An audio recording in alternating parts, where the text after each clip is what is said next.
Balikan nga natin yung usapin tungkol doon sa pagdukot ng mga bata sa lungsod ng Valenzuela.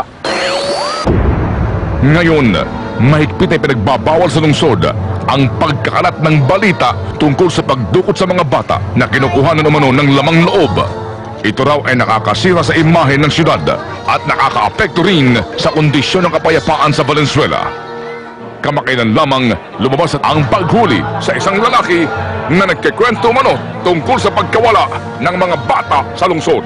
Bilang concern lang po, dahil po may anak po ako. Isa-isang anak ko ba, baka mawala, mabiktima rin. Tama po si Mayor Gatchalian, na hindi dapat ipagkalat ang maling balita.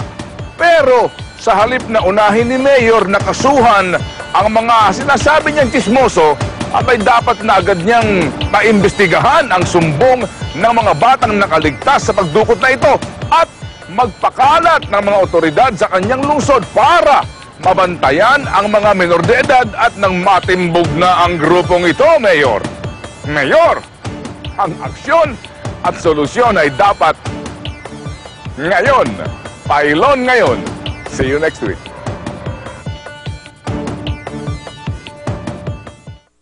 Tiwala ako sa pagkakaroon